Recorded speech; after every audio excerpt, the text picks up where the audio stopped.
Hello everyone.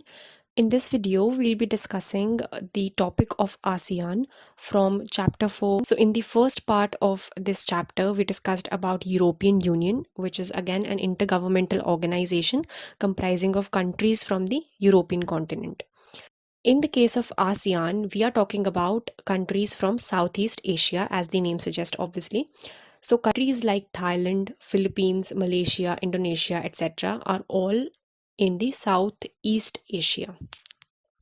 So, earlier the name of this chapter was Alternative Centers of Power. So, alternative kiska? So, we had discussed that we were living in a bipolar world. There were two centers of power, which is USA and USSR. We were looking for powers which could pose a challenge to this authority or the superiority of the two superpowers. तो पहला हमने association के बारे में पढ़ा which was the European Union, which was a center of power posing challenge to their authority, and the next association is this ASEAN. So let us start with the historical background. That is why this association came into existence in the first place.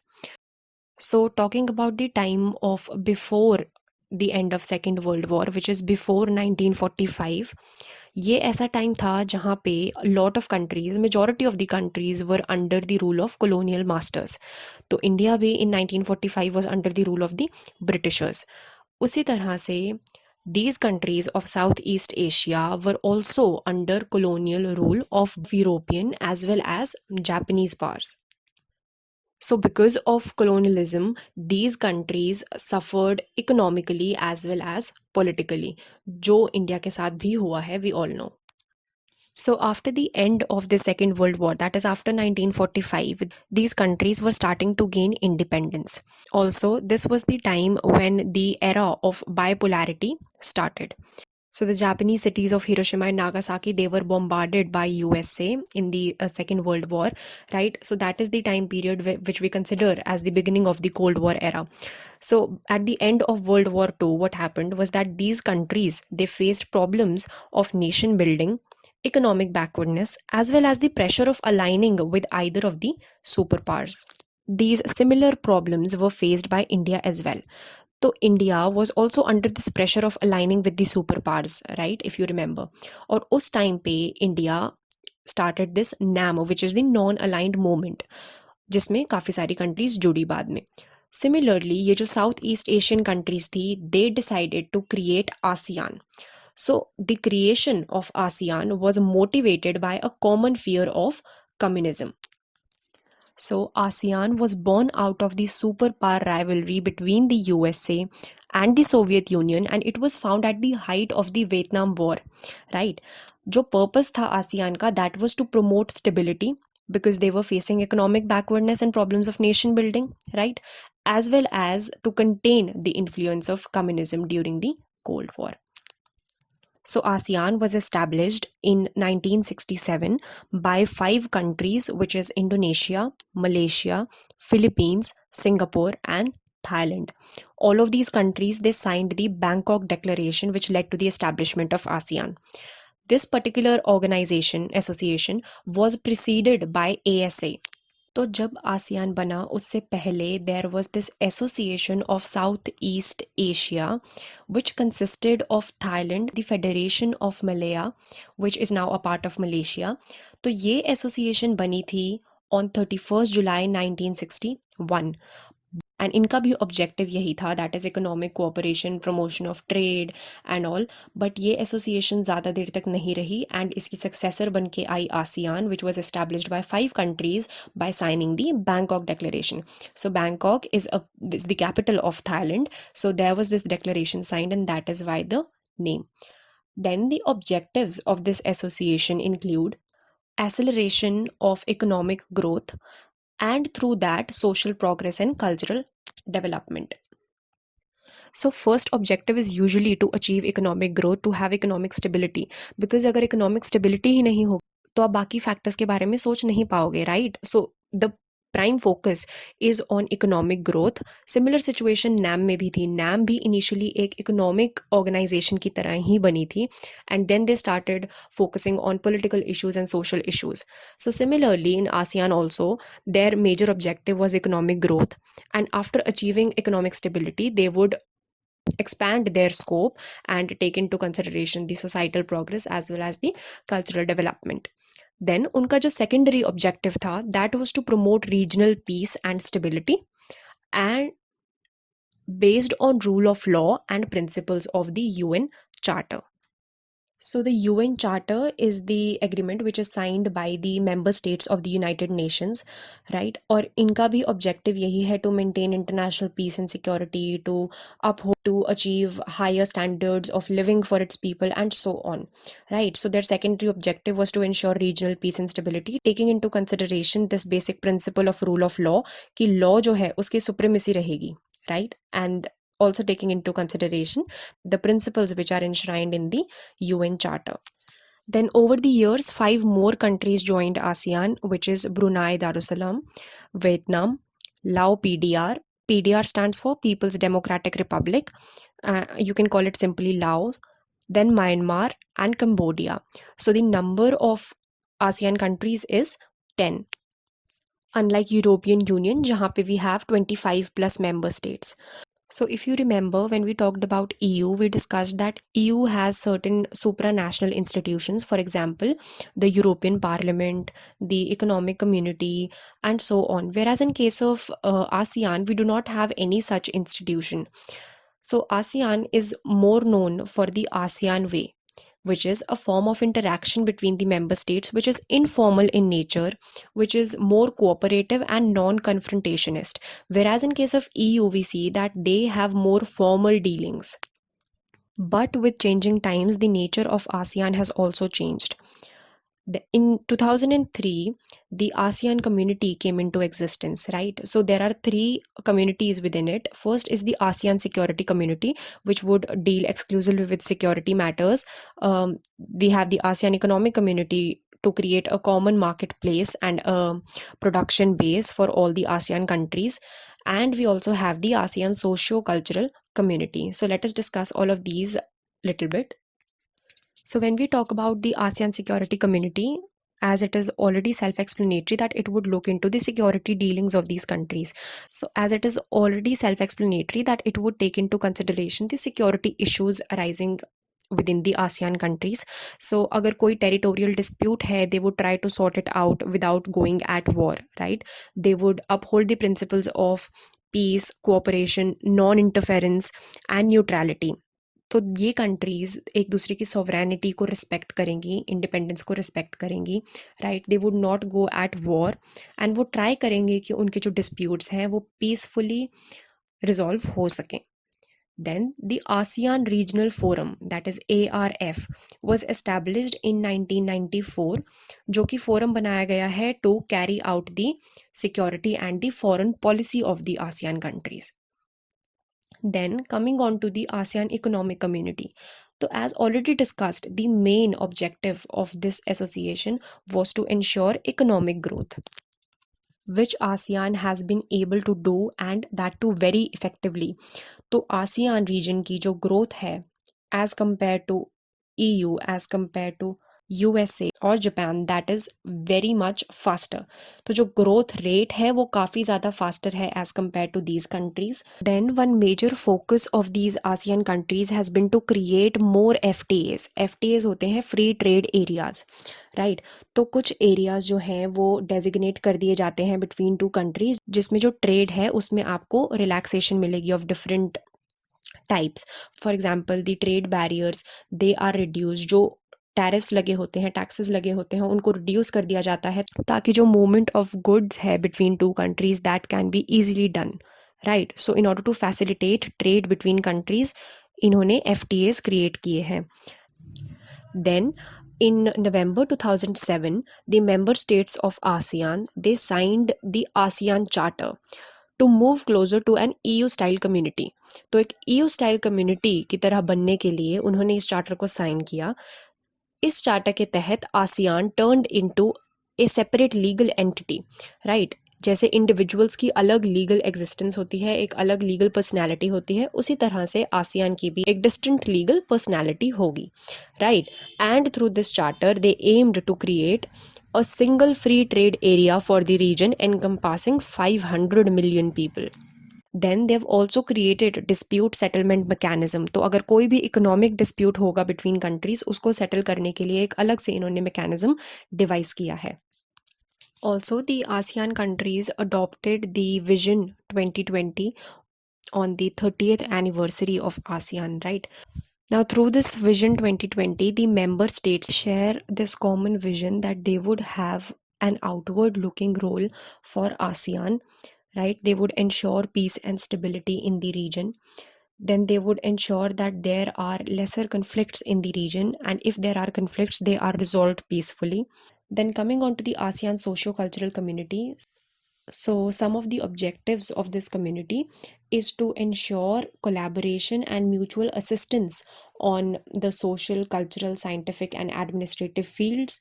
They would also promote South Asian studies and so on. So, now let us discuss the achievements of this particular association. So, ASEAN has emerged as a leader in global growth, and it is being quoted by all the major powers, especially USA and China. So, all the countries they are trying to have good and cordial relations with ASEAN, right?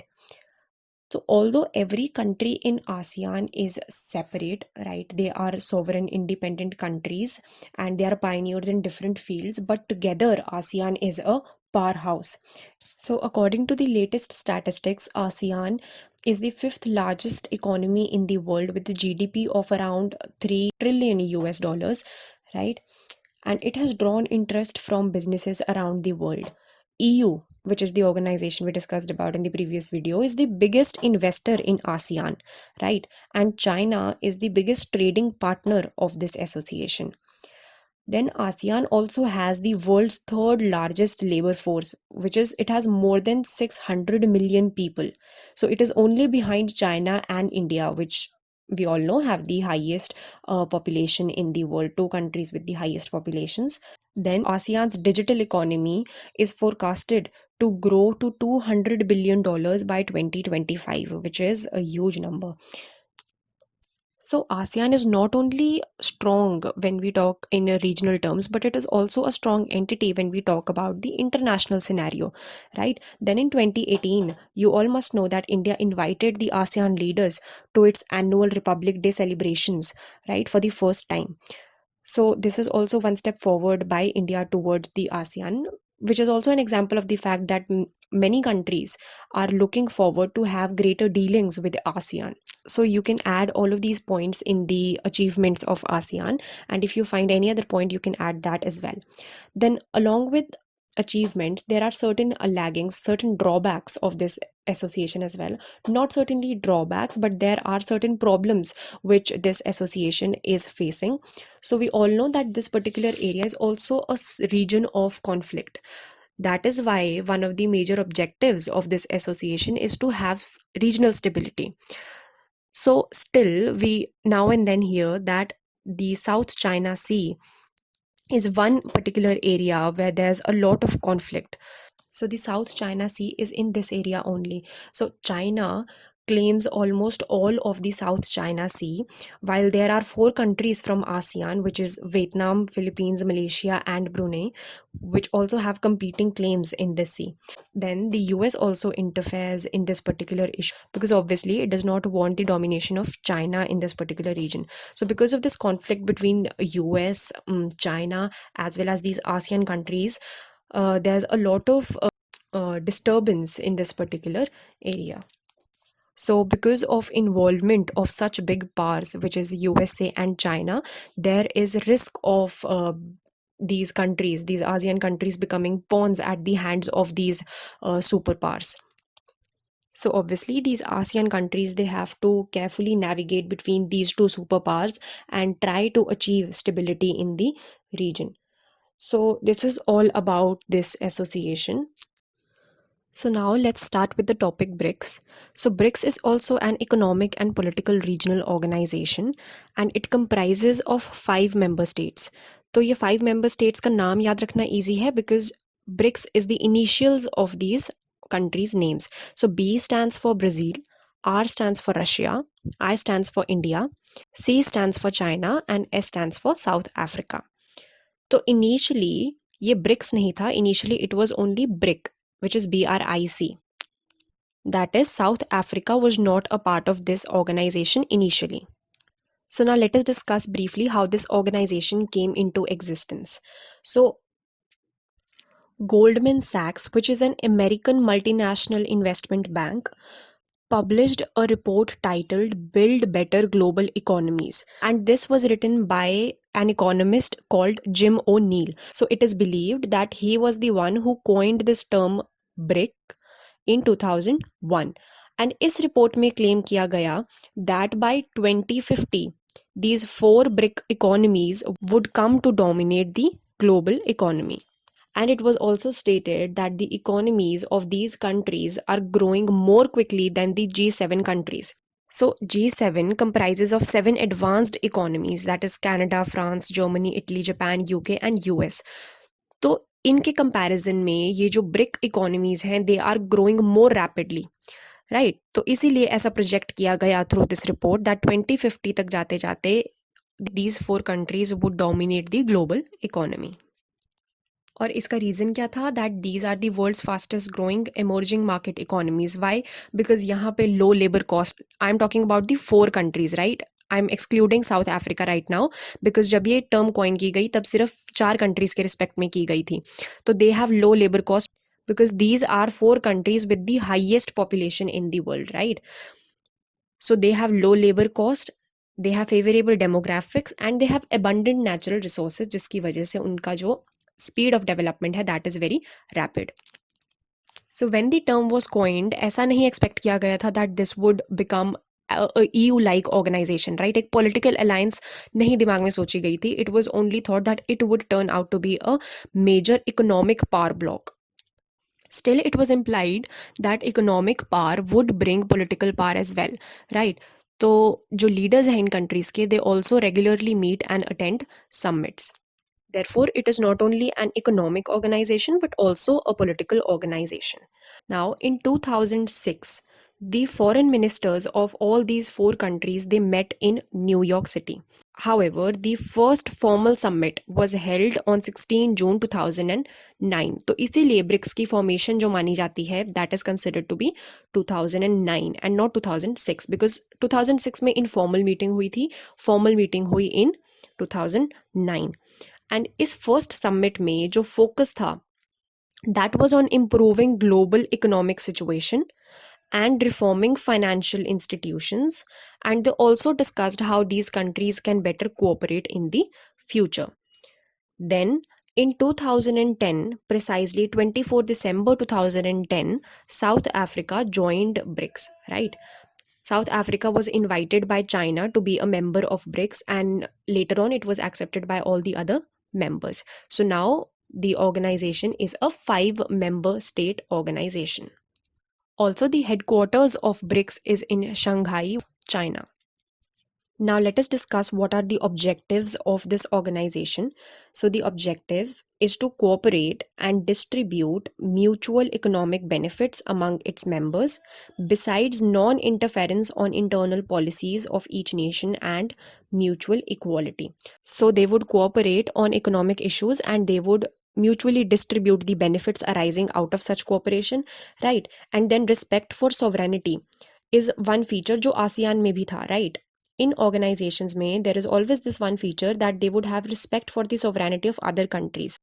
तो इसीलिए the principle of non-interference is very important. तो जो countries हैं वो आपस में cooperate तो करेंगी but साथ ही साथ वो ये भी ध्यान रखेंगी कि वो किसी और country की internal functioning में interfere ना करें. And they would uphold the principle of mutual equality. That is, all the member state within the organization would be considered equal. किसी भी पार्टी की dominance नहीं होगी. So these are the objectives.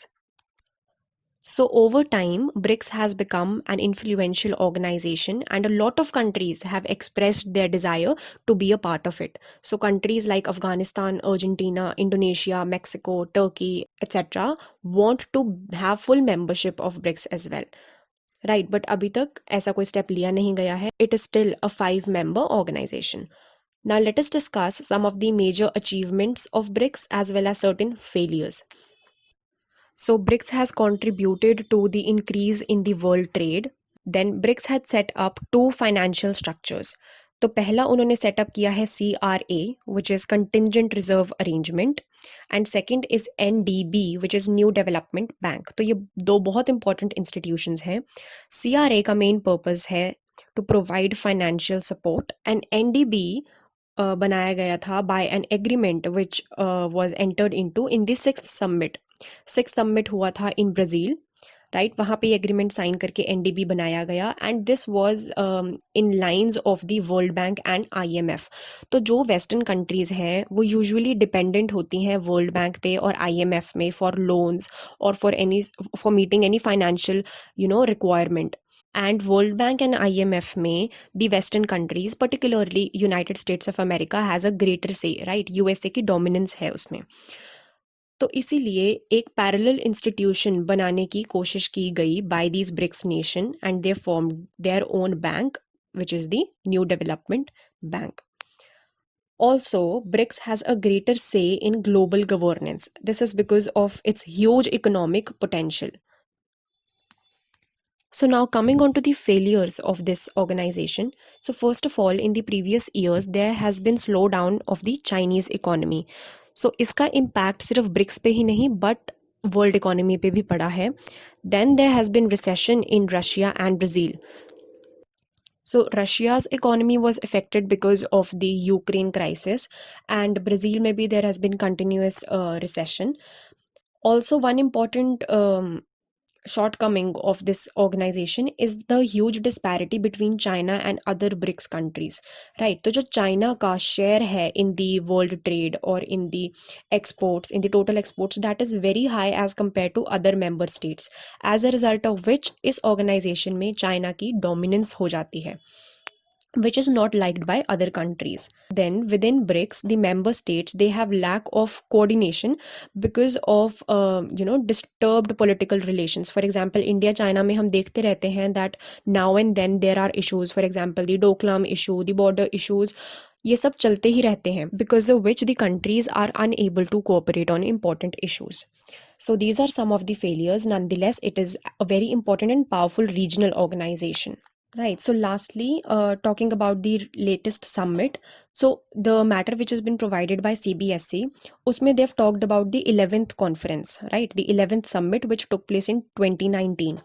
And इसमें जो host country थी, that was Brazil, and the host leader was the Brazilian president.